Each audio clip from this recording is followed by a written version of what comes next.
Okay, let's just get this started. All right. Okay. Welcome back to the Pennant Podcast. Hello. Episode 2. As always, I'm here with Peter. Hi. And I'm Alex. Hello. And we're going to come right out of the gates here, use up our final sunlight to talk about Leslyn Lewis. Yeah, you might see the sun move. We're doing the best we can. At like We're sundialing it. Yeah. So, if there's issues with it being too dark, we could fix it in post. Or We've got the good lighting now, and then by the time, you know, the sun actually sets, if you're still listening, it probably won't be because of the lighting. So yeah. So I guess we want to get into Leslyn Lewis. So we both watched the JBP, Jordan B. Peterson, Leslyn Lewis podcast episode. And it was an illuminating episode, particularly because of her background, which we could go into. But I think that's a great place to start. You want to start with the background and not like the fact that she says that she's second place in the race. Oh my God. Charest. Yeah, okay, we'll start with that. Yeah, we can't bury the lead here. So at one point, pretty much it was a cordial conversation with her and Dr. Peterson. And then at one point, like they agreed on like pretty much 99% of everything discussed. And then at one point she challenges Peterson because he said a couple times that she was in third place, right, behind Pierre Poilievre and Jean Charest. But she challenged him and said, Poilievre, we don't even know how many memberships she sold. Right. And there's a discrepancy about the... Yeah, because she says a lot of people who signed up through her website, because how it works in the conservative leadership race is that you could either sign up on like the main Conservative Party of Canada website, or you sign up on a candidate's website and they get credit for having that count as someone they signed. Like it doesn't, it only matters in the sense of like polling and metrics. Yeah, you yeah. know. It's something for Nick Nanos to talk about, basically. Yeah. So Poilievre's been claiming to sign over like what, 300K or something? Yeah, 312 I think was the number. And Leslyn like that. Lewis is disputing that number because she's saying that a lot of her people got emails saying you forgot to sign up, so they'd sign up again. So there's duplicates and they didn't really count, you know. So she's claiming, not only claiming that Pierre didn't sell enough as he claimed to, but also that Jean Charest is not in second place, but in third place behind her, and that she's actually in second place. Which means that if everything she's saying is true, take that with a huge grain of salt, but if what she's saying is true, she could potentially be, I don't know if in contention to win, but it's a realm possibility. Yeah. And before that podcast came out, no one would have thought that, you know? No. And I've mentioned the Lewis campaign a few times. We haven't done the piece on her yet for the website, pennant.ink.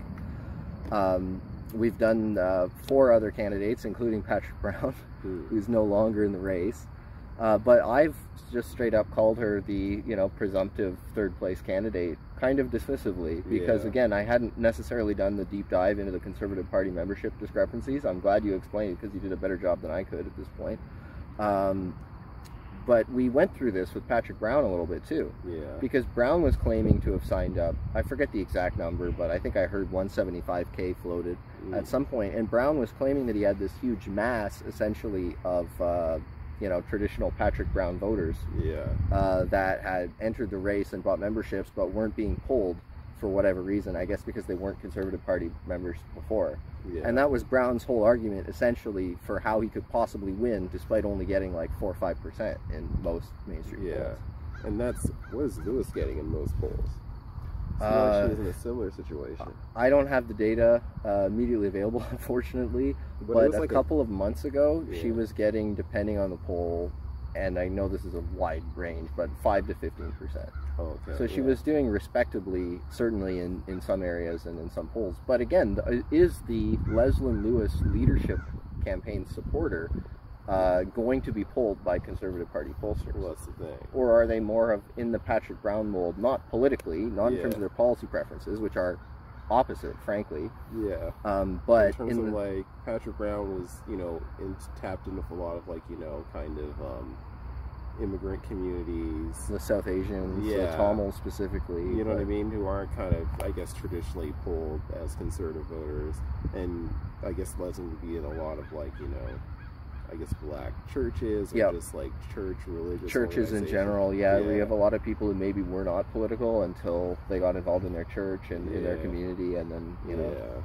So that's a good point to bring up too. Yeah, and also, like, I guess another aspect of that is she refuses to reveal her numbers because it's definitely for political reasons, but her explanation is that she doesn't want to kind of give this false impression, or I forget exactly how she phrased it, but pretty much she didn't think it would add to the discussion. Well, it's not a final total anyway, right? Yeah. Because there could be discrepancy, like the party goes over the list.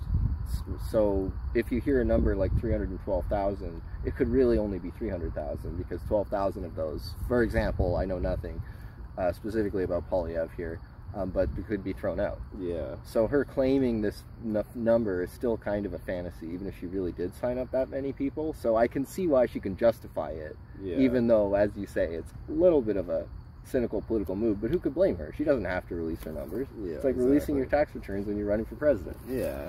But does it, from like an opponent or someone who's on the fence, does it make her kind of look a bit, maybe not weak? If you're willing to vote for Leslyn Lewis, you don't care. Okay, yeah, if you're even considering it, because I was on the fence and pretty much out myself. I put her top of my ballot. Basically, I put Lewis #1, Baber #2, and then Pierre Polyev #3. Aitchison a respectable 4th. The best 4th place vote I've ever given to any candidate. I was happy to vote for Aitchison for 4th. And yeah, that's fair. Sheree and Patty B, nowhere to be found. So that's kind of how I lean, I guess, you know. But I'm not like I consider myself more independent in terms of, like, I don't really identify as any political party these days, but I was more wanting to vote because I've never voted in a conservative leadership race before. I voted in the 2 other parties' leadership race, Liberal and NDP, and pretty much I wanted to not to complete the hat trick. Yeah, complete the hat trick and also influence something, so like at least we have somewhat of a right of center option. Well, it's a leadership ballot is the most valuable vote in Canadian politics. 100%. If you at home are watching this, regardless of the party you support, if you want to actually influence that party and the politics in Canada in general, you will never cast a vote that is more efficient than a leadership vote. Because most people don't. Exactly. And in a national election, it's you and 10 million other voters. It literally counts more. Your vote literally counts more. It counts so much more, especially in a party like the Conservative Party that does that regional weighting stuff. And even at a nomination meeting, you know. Get involved and help nominate, you know. Like, I've been involved in nomination meetings, but not as a voter, but as like a... I've actually never been involved in a nomination meeting. It's something that I should scratch off my list at some point. It really is a very interesting microcosm of, like, kind of Canadian retail politics. But at the ground level. Literally as ground level, as basement level. Literally, like, I think of like Tammany Hall, kind of. Yeah. Where you're literally trying to funnel as many people as you can. Pretty much it's about getting more warm bodies in the room. Yeah. Literally, it's like human smuggling for votes. That's the best way to describe it. Well, that's every political campaign because they run on hard work, basically. Yeah. And it's hard to convince people to care about something like a city council campaign. To the point where they're actually willing to volunteer a significant number of hours a week, signing up other volunteers and going door to door and all the other things volunteers do. But yeah, anyway, nomination meetings, leadership races, that's where you should get involved in politics if you're interested in influencing Canadian politics as a citizen.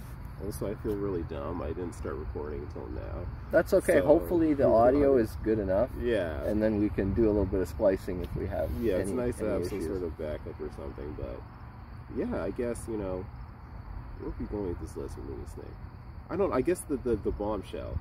A, do you believe it? And B, what, if you were looking at a crystal ball, how would you project this? Is Pierre still, like, I guess he still is the presumptive winner, but I feel like there's a bit of an asterisk. There's a bit more of a what-if scenario here. Yeah. And before I was fearing the what-if scenario could be, what if basically they Bernier him and give it to Sheree. Yeah. Or especially since now the fucking fringe Freedom Party candidates are splitting the vote between like Pierre Baber and Polyev.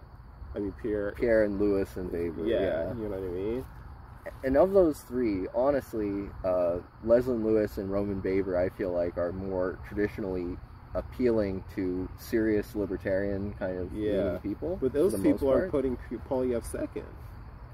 Yeah, that's true. But or at least third. I don't know. I think your kind of ballot, even if the numbers were a bit different, but I think that's going to be very common in this race where we see Baber and then Lewis and then Polyev or some combination. Yeah, literally that's what I've seen all on Reddit and social media is combination of those three, basically, you know what I mean? So the knock on Lewis is, I think, regional efficiency, actually. Yeah, that's the thing. So Sheree coming in second, obviously doing well in Quebec, and probably the Maritimes is going to help Sheree a lot against Leslyn Lewis. So is that actually the headline? Is that the most interesting part of this whole race at this point? The race for second place. The silver medal battle? It is, man. Dude, that's actually, you're right. Because think about this. If Sheree finishes second place, he doesn't really lose anything. He at least has created a springboard for the next representative of Big Red Tory. Exactly. Come the next time. If he comes in third... If he comes in third, that actually... It's embarrassing, and it's a generational defeat for Red Tories and for center-ice conservatives. Oh, sorry, I mean center-ice Canadians. It's like fucking Jeb Bush not even getting what he got, like 4 delegates. How many did he even? Oh my god, I don't even remember the exact number, but he spent something like it was definitely hundreds of millions of dollars at that point. He had like I forget the figure, but it was absolutely comical how much he spent per delegate compared to like any other campaign in history until Mike Bloomberg. It'd be Jeb Bush. Who just blew that out of the water. And at first I thought that that Peter MacKay would be our Jeb, but I think it's Sheree. If he comes in third. Oh my god, dude, you are coming out firing. I forgot about MacKay. Well, you don't. The other thing about Jeb Bush is he's kind of the back to the 90s. Yes. And so is Sheree. Sheree is the back to the 90s candidate. When they had like 2 seats. Well, that too, but Sheree survived. Yeah, that's what I'm saying. Yeah, so Sheree and Elsie part Wayne. Of his pitch. I'm pretty sure he's mentioned that in interviews. That he survived the worst bloodbath in Canadian history. You know what I mean? Like, no, you got to give that to him. You really do. So that's the thing. It's like I can't even hate him compared to Patty B. Oh my goodness! Like at this point, I'm thinking Patty B. was a Sheree plant just to make him look better to more right-wing people. Yeah, no, you know I mean that makes sense. Like he was a kamikaze candidate. Oh, he was 100% a kamikaze candidate. But to boost Sheree, yeah. Yeah, no, definitely. Like, kind of right of center-ish, you know what I mean? Him seem, no, but even I had moments during the race. To make Sheree seem conservative. So I'm going to be honest, I didn't really watch most of the debates. And I don't know. What am I going to learn? Like, he made Sheree look like Steve Bannon. But what I listened to, yes, I was thinking, man, Sheree actually, after hearing Patrick Brown talk for 10 minutes, Sheree's actually beginning to sound reasonable. Yeah. What's going on? Yeah. So you're right, there's definitely a tinkering with the Overton window of, like, within the Conservative Party thing going on here. Like, Patty B was like AOC, and Sheree was like Steve Bannon. You know comparatively speaking, on the political spectrum, even though Brown was practically endorsing Sheree during his own campaign. Yeah, I mean, he just went so far into just the woke bullshit. I don't even know. It's even insulting to like the most insufferable woke bullshit panderers. Like he digged a hole and then he went underneath that. You know what I mean? Yeah. Every time we thought he'd hit a new low, he would top it. Like within a week. Within a day sometimes.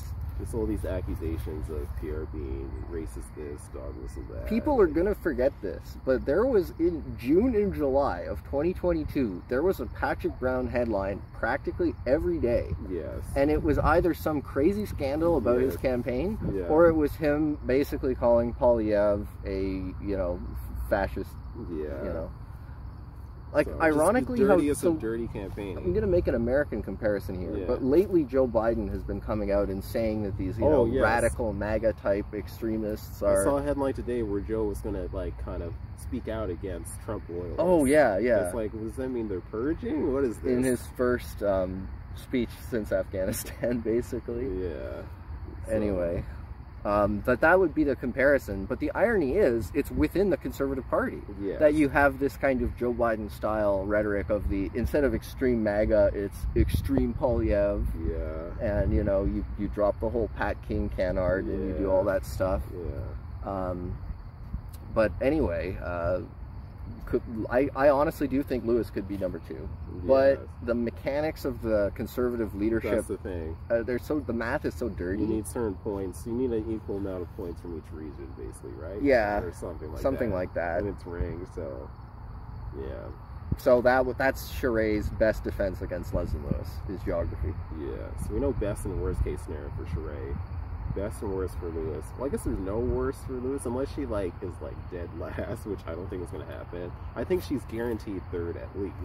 Is there a Polyev voter that didn't have Lewis on there? That's what I'm saying. Yeah. Probably not, right? Yeah. Like, obviously it probably won't matter because it'll probably be a first ballot race, basically. Oh, you think so? That's what I wanted to get at. How many ballots does this go to?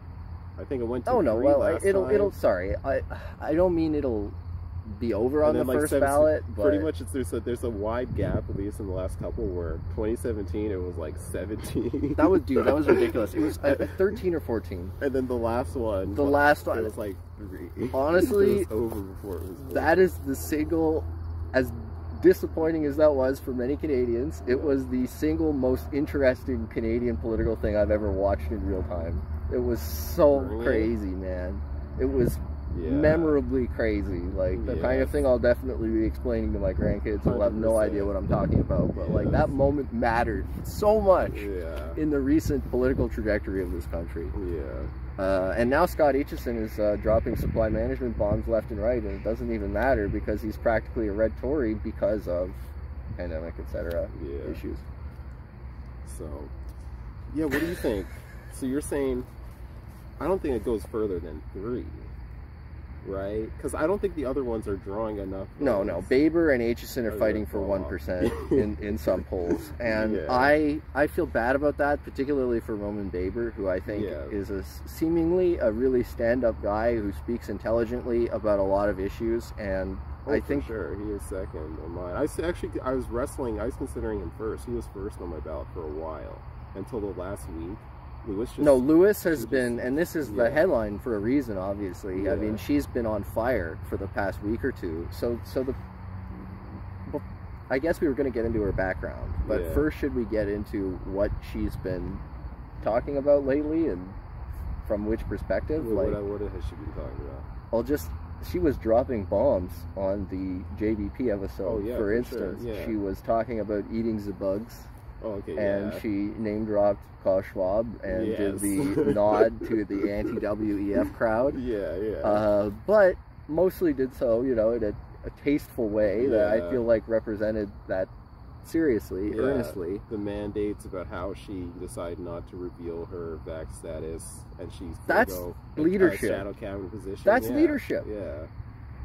But at the same And time, who wants to be an Aaron O'Toole's shadow cabinet anyway? Yeah. And at the same time, she was also talking about how she, she has an environmental science degree, A sociology and women's studies degree, yeah, and a law degree. law degree, and she had a private law firm.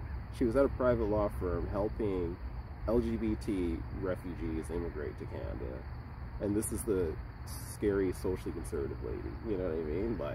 But I've noticed she has not gotten nearly the amount of negative press that Polyev that, has done. well, not even yes, Polyev, absolutely. I mean, even Patrick Brown, he was questioned about this.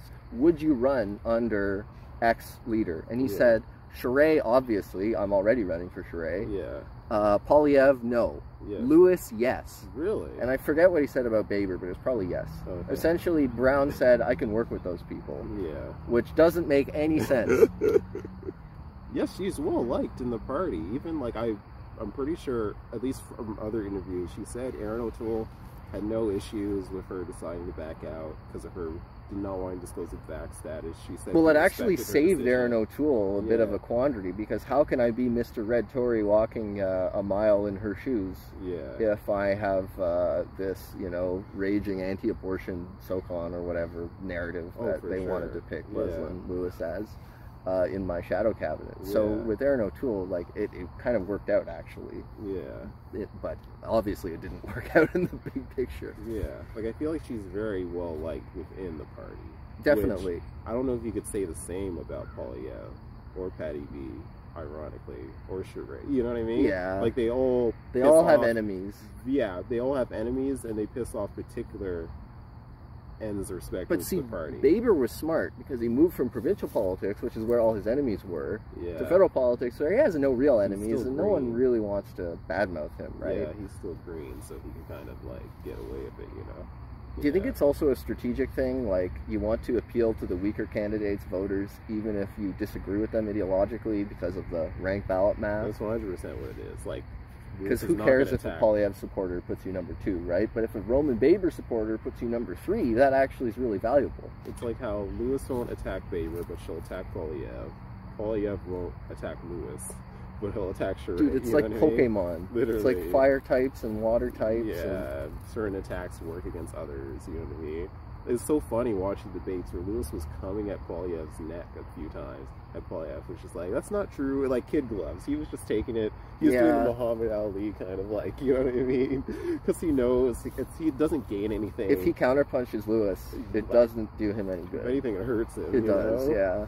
He needs Lewis voters to be like, yeah, I'm a little suspicious of this guy, but at least he's nice to our candidate. You know? So it really, like, fucking leadership, like, inter-party means within, right? Or intra... Inter, no, intra. Intra is with it. Intra-party fucking politics is the best, man. It's better than fucking... No, it is. Seriously. Take the leadership race pill, my friends. Those are the best leagues. It's like, what sports league analogy? Is it like March Madness compared to the... I don't know. I'm trying to think of, like... Yeah, but it's long, though. Like, it's like a whole season of, like, 82 games, you know? So it's a regular since season. March. It's like regular season... hockey or something, or basketball or football versus, like, playoffs. It's like seeing who's going to win the MVP, right, in the NBA. So maybe you care about who's the champion, or this is your favorite team, you want them to do well, whatever. But, you know, maybe you're a Steph guy over a LeBron guy, and you really want Steph to win more MVPs than LeBron or something. So you watch the whole season just to watch Steph Curry drop 30 and whatever. I'm the opposite for sports. Sports, I only really care about the playoffs and the finals. I'm too old to watch regular season. Generally. But for politics, man, nothing gets better than I don't care if it's the Democratic primary. Dude, the Democratic primary was lit, awesome, right up until the end. Well, yeah, with the bizarre cliffhanger ending. It kind of got depressing at the end. The general election was shit, man. Good lord. Well, I'm not even talking about the general. The Democratic primary was shit at the end. Okay, true. You have Joe Biden going from, like, 5th place to 1st place overnight somehow by sheer Deus Ex Machina. Refs, man. And you have the Patrick Brown of America, except rich and old, in Michael Bloomberg. Yeah. So anyways, we're digressing. We are digressing mightily. So, yeah, basically, moral of the story, Lewis could actually win. She could actually win or be number 2. Like, it is within the realm of possibility. We're Nate Silvering it. What? Are you happy? Are you confident giving it a percentage? Also, I got to look up what day the vote is. Because I think it's September 10th. But don't quote me on that. While I'm looking it up, if you were Nate Silvering it, what percentage? Well, if I were Las Vegas, I'd give Leslyn Lewis 10-to-1 odds to win. Okay. Which I never would have considered 3 months ago. But, honestly, it makes sense, because she actually did very well in 2020 in a small field. Yeah. No, it does make sense, Yeah, it is September 10th, you're right. Shit, it's already the 1st. So, can you look up the 2020 Conservative leadership, actually? I want to see her numbers. Oh, wow. That was fast. Yeah, I was on the page, so I had to click back. So on the first round, she actually got... damn it, it's points. Yeah, so it's not actually votes. 20% of the points. 30, yeah, just kind of. That's still very respectable for a political nobody up to that point. Yeah. 30% second round points. Yeah. That's actually good. Yeah. And then she's eliminated in the third round. People don't realize how well Leslyn Lewis actually did against two veteran Harper kind of cabinet guys in McKay and O'Toole. Yeah, because look at this. In the second round, she's getting 30% of the points. McKay is getting 34, and Aaron O'Toole is getting 35. O'Toole actually lost to McKay on the first ballot. That's crazy. Damn. And then he just pulled away by the third one with 57% to McKay's 42. Well, O'Toole got all the Leslyn number ones. Pretty much, yeah. I mean, Yeah. guilty. Yeah. Busted. It's funny because you voted in the last one. I did, and now I was so upset. I was so distraught with what happened after and in the wake of the 2022 Conservative leadership race that I could not bring myself to give the Conservative Party $15 or whatever it was this time around. I was too upset. And it's respectable. I kind of wrestled with it, but then I'm like, you know what, fuck it. Like, this is my one chance to try and, at the very least, have some representation in a major political party. I might as well try, and if they shit the bed, and that's on them, and I will just fucking vote. Consider other options. Fringe third party, you know? So, I don't know, man. But yeah, I mean, Lewis, honestly, she's going to surprise people. For sure. She will. Whatever happens, she'll surprise people. So I guess the next episode, maybe we'll come back with the results or whatever. Yeah, well, at this rate, yeah. Maybe we'll do some coverage on the night of. We'll see. Yeah. Yeah, for sure. Because honestly, it's going to be interesting, and it's going to be almost as important as an election night. Yeah. So always keep an eye on leadership races, and they help you see where the wind is kind of blowing in the future too, because you know future political stars will kind of throw their name in the ring. Yeah. Anyway, do you want to go quickly? How much time do, because I really don't have that much to say on Polyev banning government jargon that, you know. Yeah, I need to actually look into the meat of what he's proposing, because it could just be like a own the libs clickbait. Like, okay, so here, I'm going to air my beef with Polyev right here, okay? So, honestly, he's not that bad on most things. I concede that. Yeah. My issue with him is that sometimes I squint and I see Ben Shapiro. And I don't always disagree with Ben Shapiro either. Like, there's nothing wrong with reading the Daily Wire or whatever, but I just personally can't put that higher than third on a ballot. Definitely some Ben Shapiro vibes, where it's like sometimes he's there, and then sometimes it's, you know. He does a really good job a lot of the time, though. Like, honestly, I'd give him like an A, or at least an A- on his campaign. He's done a good job. You can tell he's coming from a very specific worldview, which is still too kind of neocon, kind of mainstream, like GOP, but sort of kind of based on the Trump issue, but not, you know what I mean? Like, it's kind of toes the line, I guess. Where Polyev, the thing with him is that he was a very prominent Harper cabinet minister, and he has Harper's endorsement, but he's running as like the anti-Harper almost, which is kind of confusing to people. Polyev? Yeah. Oh, okay. In terms of like personality. Yeah, well, not only personality, but also like rhetoric, just populism. Would you say Harper was a populist? Maybe a proto-populist. Not in the same way, but yes. A proto-populist. Because you have to keep in mind, too, he came out of the Reform Party. Yeah. So and true, Polyev came out of the Reform Party tradition, Canadian Alliance tradition as well, because he got his start in politics working for Stockwell Day. Yeah. So it's more of like he's not running as like Reform Party Harper, he's running as like second term Prime Minister, kind of G8 meetings. World Economic Forum. Well, if you want Reform Party Harper, you vote for Leslyn Lewis. Exactly. Leslyn Lewis is the Reform Party candidate in this leadership race. Yeah. Okay? And Jean Charest, as we said, he's Red Tory Inc., just like Patty B. Yeah. Suicide Mission. So Polyev is running as Reform Party Harper against present-day World Economic Forum Harper, but he has somehow managed to get present-day World Economic Forum Harper's endorsement. Yeah, So because I guess Harper looks at Polyev and says, back when I was 43, I was like this young man too. In 20 years, he too will be living, living it up in some billionaire's palatial mansion in Davos or something. You know what I don't know. It's weird. Like, this race doesn't make any sense. Honestly, though, Harper's legacy still on a pretty good trajectory. Oh no, he's the best prime minister we've ever had. You could either point blank mark that time. Honestly, he's the best you're gonna get in Canada. Like, okay, maybe he cut and slash some shit. Maybe I don't want to agree with you, but I agree with you. I cannot come up with any other name. Like, Afghanistan was kind of whack, I guess, but who else? Mistakes were made, for sure. Yeah, like.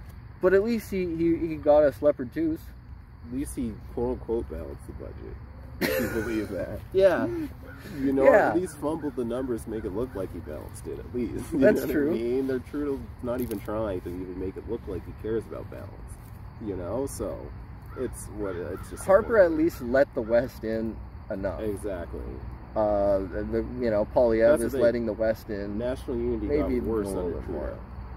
Oh, definitely, yeah. Like, we're way more divided geographically now than we were, I'd say, even 10 years ago, and that's definitely reflected politically. Yeah. Geography and pandemic response, I'd say, are the two biggest determinants of political affiliation in Canada right now. Yeah. So yeah, this whole government jargon thing, basically. He wants a plain language law which would bring an end to government jargon, including on legislative documents. It would ensure government publications are instead written in simple, straightforward sentences, but he didn't explain how such a law would work or how the bill itself would be written without using jargon. Yeah, that's, This is from CTV News, so. But I like the idea of it, and basically we don't have to spend long on this, but the point I wanted to bring up was Polyev is hitting a nerve that I haven't seen, honestly, since, Doug Ford or Trump or Rob, where it's they get to the core of relatability, you know what I mean, in terms of early in Trump's term when people were mocking him because he couldn't he wanted his briefings in one page in bullet points summarized nicely, and if we gave him a briefer longer than one page he would just not look at it, you know what I mean? And apparently they'd have to put the word, his name, Trump, in the briefings to get him to read it. I don't believe what you want. Who knows? But the part about him wanting it in one page, I could identify with that. Yeah. Going through university, having to read 50 pages of shit that you're going to forget about as soon as you write the exam. And in a lot of cases, it's 50 pages of shit that could be condensed down to 3 pages by someone, with half a brain. Yeah, that's what I'm saying. It's all this extra jargon and these stacks of papers. Most of the time it's not necessary. Tell me the core of the issue. What's going on? Give it to me in 300 words or less, and if you can't, then it can't be all that important. Get Magic Mike to deal with it. Yeah, I guess, a president, you're supposed to delegate tasks, because do you really want the president reading all day or acting? I go back to this example a lot, but there were a series of puff pieces during the Obama presidency, probably around the tan suit scandal. Yeah. About how Obama didn't pick his suits, and he had a guy to do that for him. And the idea was to simply reduce the amount of decisions that he had to make in a day. And I thought, it seems a little bit abstract. He wore the same suit Is every picking day. out your clothes really that demanding? I don't know, but I don't have it's a like the Obama to your wardrobe, Bill that's Gates, for sure. Kind of. Or Steve Jobs. Yeah. Wear the black turtleneck every day, and you just don't one less thing you have to think about while you run your empire. Yeah. And it makes sense. I get that. But, the idea that, you need to be reading 50 pages of intelligence documents to understand who we need to drone and whatever, I get it, but it's Do you think JT's reading 50-page, 500-page security briefings? No. But I don't think so either. I think he's canoeing in BC. The Prime Minister's supposed to delegate. You hire the people, they bring you the information that you need to know, and then you make the decision. That's how it works. That's how everything is structured. Trump's not the first and not the last president. You think Biden is reading? You think Biden can read? Clearly not. We have video evidence of him not being able to read. But anyways, I digress. I just thought that was funny because, once again, the populism thing, he appeals to the reading challenged common folk like me, I guess. But without actually, dumbing down his base Oh, no, for necessarily, sure, definitely not. because honestly, why isn't the law of the land written in plain language that, you know, the fishmonger at the end of the street should be able to understand? Like, Exactly. if something doesn't intuitively seem like it should be enacted in law, and you have to understand all of these, you know, dozens of pages of jargon and stuff, then, you know, the whole notion of law kind of breaks down a little bit, because how can the average person, you know, how many random little bylaws do we violate by accident every day, right? And that's what turned me away from, like, poli-sci, political science back in the day, when I was trying to do a double major of journalism and political science. And then the political science, like, theory classes where, like, you're reading Plato and Aristotle. Like, I like the gist of, like, I get the gist of their ideas, but, like, it's just so dense. Or even the regular poli-sci documents that you have to cite and shit. I'm just like, I don't want to. There's others. I'd rather read about, like, fucking music in fucking Nigeria or some shit, because it's simpler, you know what I mean? More cultural, sociological kind of shit, where it's less about kind of the theory and more like, these people like to drum because it helps with their community, or, you know what I mean? Simple shit like that. Like, you know what I mean? Yeah. Like, it's just, I don't know. Even though I'm very fascinated by political theory, and I like discussing it with friends, but No, the field is poison. the idea let's of be being real. like, I read Plato's Republic. Like, I get, like, I want to be able to do that, but I just can't, man. Like, you know what I mean? Or I read this obscure. Well, the other theory. thing too is we live in such a Platonized society. I Yeah. mean, Christianity, you know, Yeah. has a heavy Platonic link. That's So, the thing. If I couldn't read the Bible cover to cover, I'm not gonna be able to read Plato. but it's like reading the Bible, because you're going back, and yeah, it's in, you know, kind of simple language. It's about this basic kind of stuff. Well, you know, but with a tinge of history on it and all that. Yeah. But it's so foundational that it's like, what's the point? I've already, Yeah. you know, like, You've already heard this. If you've already read heard book, 1,000 different versions of this. Yeah. And you can argue that makes it even more important to go back to the source, kind of Yeah. like reading the Bible yourself rather than only having your pastor interpret it for Oh you. yeah, no, I encourage people to read. It's just not for everyone. And like, I like reading. It's just attention spans. You know what I mean? And also, like, when I watch movies or listen to podcasts, or I consume so much culture that all of these principles from Plato, from Machiavelli, you know, from Locke or Hobbes or whatever, You're going to they're encounter baked all of into them our naturally. culture. Yeah. So it's like, I don't even need to read the actual books, because I already know all these things, all Yeah. these principles, you know. But people cite people who pay for expensive degrees, you know, read this shit, and somehow that makes them better than everyone else, because Yep. they paid to, like, thousands or $100,000 in debt to read some shit, you know. Yeah. Like, and I know I'm dumbing it down. This goes into the whole tuition forgiveness thing, Right. but- Yeah. We're bridging into American education so that's here. one shot at that, I guess, but it's whatever. I pretty much, to sum up the Polyev thing, I like the intentions behind it. As a policy, we'll see how practical it is, but hey, you know what I mean? It's a step in the right direction. Do you think it'll ever see the light of day? Or do you think it's just a smoke signal for now? Probably a smoke signal, but it'd be nice. Like, it sounds like a relatively easy thing to do. It's not the most consequential decision. I don't know, man. I could see the government spending billions of dollars on lawyers for this, litigating all of this shit, because it's going to have a huge impact on a lot of documents. And ironically, Polyev has a built-in reason not to do it, because he can say, I wanted to do it, Yeah. but then they told me it would cost, you know, X billion dollars, and I have to hire all these consultants, and I said, fuck that. That's the problem with this country. How does it cost more money to write in simpler English? Partially because we have to go back to all of the pre-existing documents and rewrite them. Is that what And he's we have saying? well, no, I'm coming up with the argument Oh, now, okay, yeah. kind of spontaneously, but this is what I'm pretty sure anyone who's going to oppose this in the future is going to say. So I think this might quietly disappear, and they'll just say, yeah, we looked into it, and it was too expensive, and we had to hire too many lawyers and too many consultants. Yeah, I And can we're see fiscal that. conservatives, so sorry guys, but we're going to move in that direction, but more gradually. That would be my theory. Yeah. Anyways, let's keep this trucking along.